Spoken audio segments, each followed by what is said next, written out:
Good morning, students. Today, our topic is force on a charged particle placed in a uniform magnetic field. Okay? तो ये पहले से ही design करा हुआ है आपके लिए. एक डायग्राम बनाया गया है. This diagram show the uniform magnetic field.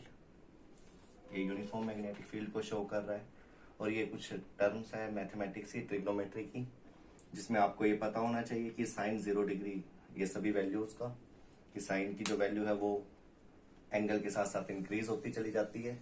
जैसे जैसे एंगल इंक्रीज होगा उसकी वैल्यू भी क्या हो जाएगी, इंक्रीज होएगी. तो let us study about this. क्या होता है ये force on a charge particle when placed in a uniform magnetic field. क्या होता है कि अगर कोई चार्ज पार्टिकल इसके अंदर कैसे एंट्री कर सकता है वो आपको पता होना चाहिए. फर्स्टली जो मेन है वो मैं आपको बताता हूं कि कोई चार्ज पार्टिकल है. चार्ज दो टाइप के होते हैं. Charge has two types. One is positive, another one is negative. Okay. Positive charge particle, ये इसमें और इसमें से कोई आप एक ले सकते हो. चलो सबसे पहले हम पॉजिटिव पार्टिकल ले लेते हैं. पॉजिटिव चार्ज पार्टिकल अगर मैग्नेटिक फील्ड में इस तरह से एंटर करता है, सपोज वेलोसिटी कितनी है इसकी, v. Okay. Charge particle, charge कितना है इस पे, सपोज q, कूलम में, जैसे कि आपने इलेक्ट्रिसिटी चैप्टर में स्टडी कर रखा है.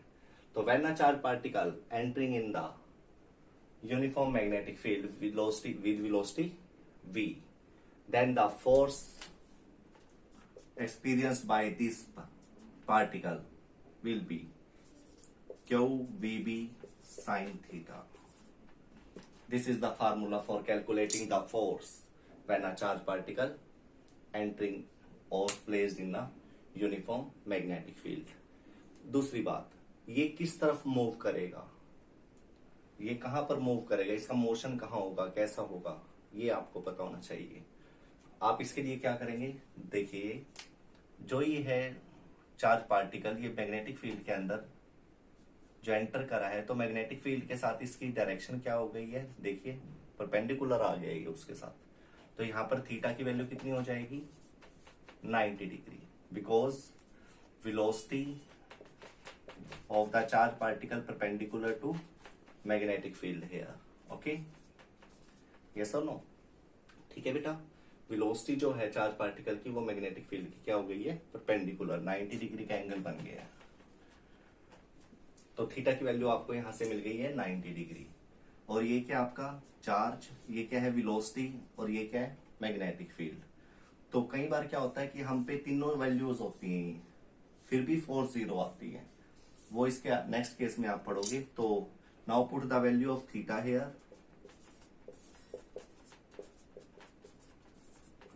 Sin 90 degree, and you know the value of sin 90 degree, 1. Then the force will be FQVB sin theta. आपके जो कोर्स में वो परपेंडिकुलर है, सिर्फ इससे ज्यादा नहीं है. बाकी आप +2 में पढ़ेंगे, लेकिन आपके पास ये टॉपिक आ सकता है, आर्टिकल आ सकता है एनसीईआरटी में, ज्यादा इसको एक्सप्लेन नहीं किया हुआ. Force on a charge particle, then you have to write this formula in this way. Force is directly proportional to charge which is entering in the magnetic field. Second, it is directly proportional to the velocity of the charge particle. And the third one is it is directly proportional to the magnetic field. And the last is it is directly proportional to the angle of sine at by which the charge particle entering in the magnetic field. Okay. तो जैसे ये 90 degree पे इसमें enter करेगा तो इसके ऊपर force आ जाएगी, और उस फोर्स की वैल्यू क्या होगी, FQVB साइन थीटा. और थीटा की वैल्यू 90 डिग्री पुट करके आप ये रिलेशन ले सकते हो. सेकंड थिंग, जो ये चार्ज पार्टिकल इसके अंदर एंट्री करेगा, ये इसके अंदर according to Fleming left hand rule, applying Fleming left hand rule. You know very well Fleming left hand rule. This first finger show the magnetic field. First finger show the magnetic field. You have to write on your first finger B. You can see. Okay. Now central finger you have to write I. This is for current. Central C and current C. Both are same. Center से आप ऐसे याद रख सकते हो. This is magnetic field, first finger. And thumb हिलता है ऐसे. That's why आप इसको motion या force के लिए यूज कर रहे हैं. You can see force, current and magnetic field. You can see here. Okay. Now applying Fleming left hand rule in this diagram.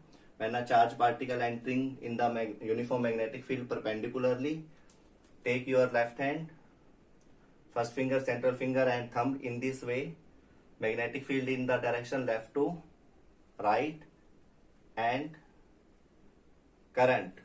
Charge particle positive इस डायरेक्शन में एंट्री कर रहा है तो करंट भी किस डायरेक्शन में एंट्री करेगा, करंट भी किस डायरेक्शन में फ्लो करेगा, इसमें इसी तरह से फ्लो करेगा.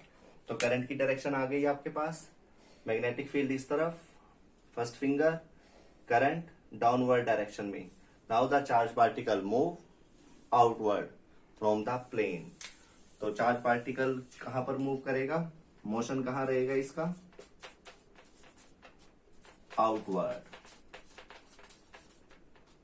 Okay, this is the answer. अगर इसी के अंदर चार्ज पार्टिकल पॉजिटिव की बजाय नेगेटिव हो जाए तो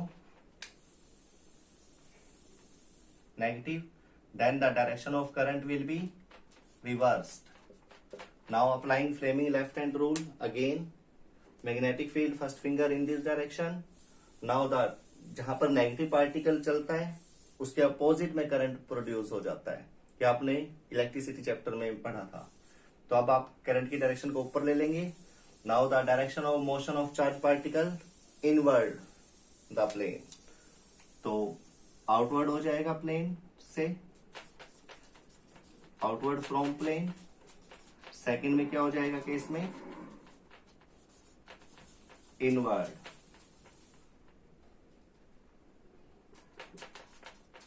फ्रॉम प्लेन.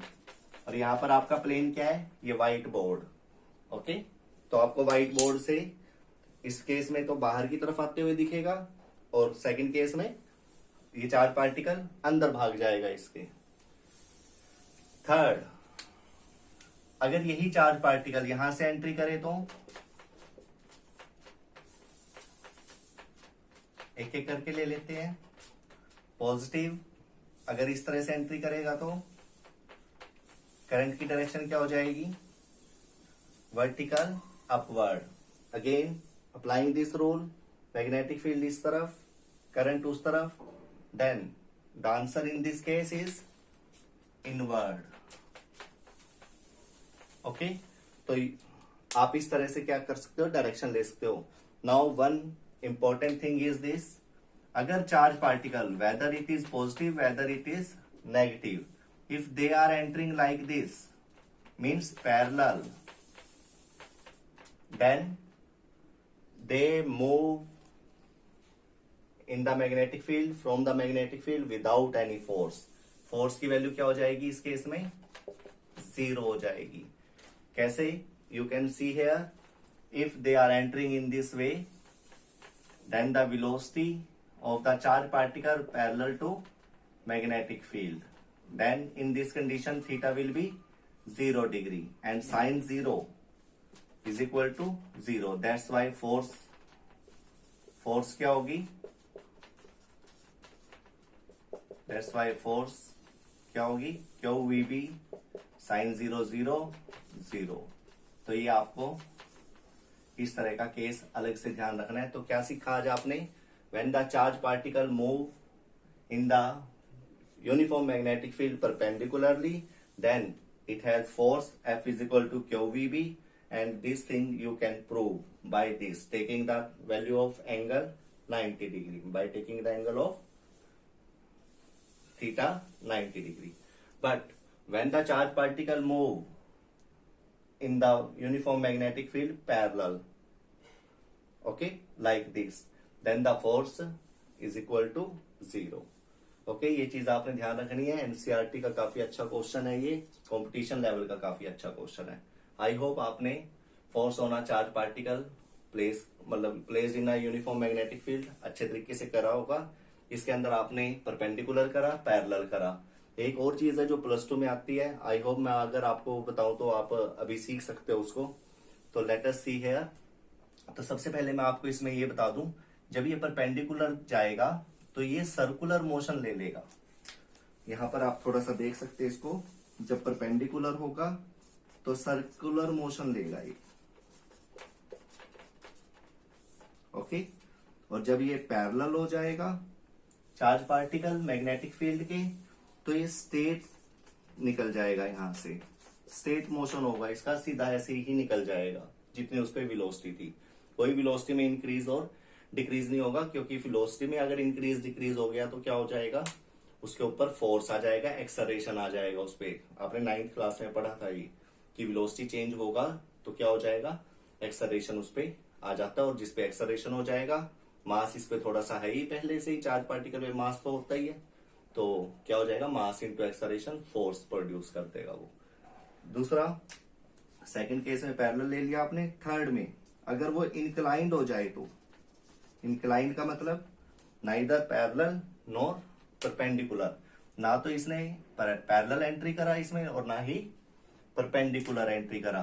सपोज उसने एंट्री कैसे कर लिया, यहां से